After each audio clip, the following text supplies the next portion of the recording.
Impressions of Josh McCown in his one series? He continued. He took what he's done in the meeting room, on the practice field, and he took it to the game field. I mean, he was poised, focused. He was into it, and even after that series, I mean, the whole rest of the game, you know, he had the earpiece in. He knew the call, taking the mental reps on the sideline, and he just showed tonight that he's the ultimate professional. Mike, Gilbert played a lot tonight. Was that the plan coming in?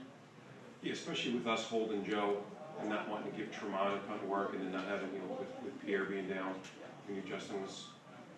We knew that corner group was going to get taxed some from a rep standpoint. Mike, how would you assess his night? I mean, obviously it looked like he thought maybe he had help or something. He let Garcon go. Yeah, I'll have to wait and hear from those guys what the communication was. We have there's some options on the menu pre-snap between him and safety. I'm just not sure what the communication. Clearly, we weren't on the same page. We turned the guy loose, so we'll obviously get to the bottom of it. Could Joe have played had it been a regular game? I believe so. Mike, what did you think of Johnny? What did you like that you saw? Obviously, did some good things. I mean, I thought it was a good carryover from the scrimmage for him.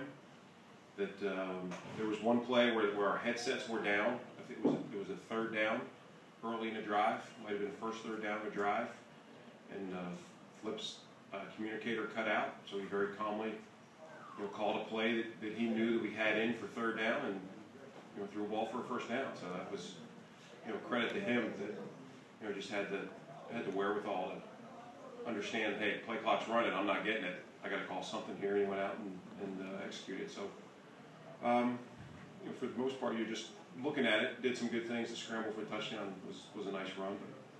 But again, there'll be some good coaching moments for him as well as all our guys on the tape.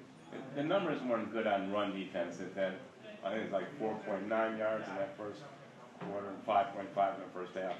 Was that kind of deceptive, or? Yeah, I got to see the tape. I mean, just knowing, you know, who we had out there, who we didn't have out there, what the runs were, whether they were, you know, a series of short runs and then one longer one. I don't know how that played out, but yeah, to me that's something that'll pop up on tape review. Mike, defensively, Xavier Cooper had a sack. Some of the young guys, I know you haven't seen the tape, but what did you think defensively? Yeah, I saw some guys flying around making plays. I thought Campbell, came up and, you know, saw a couple nice hits. I mean, our guys were, if they didn't know what to do, at least they were doing it full speed. So that was good to see. But some of those young guys, there's, you know, we did as best we could to replicate that in the scrimmage, but that's still not a real game. You're going against yourself. But to go out against another opponent for the first time, I mean, that's, you never know how guys are going to react. So I was pleased to see that some of those young guys stepped up and made plays. Mike, are you concerned at all?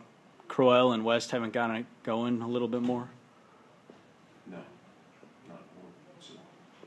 You know, we have to plan long. It's a long preseason. I mean, you know, those guys. Obviously, Terrence coming off the injury, and you know, Crow having, you know, probably a little too heavy a load in practice.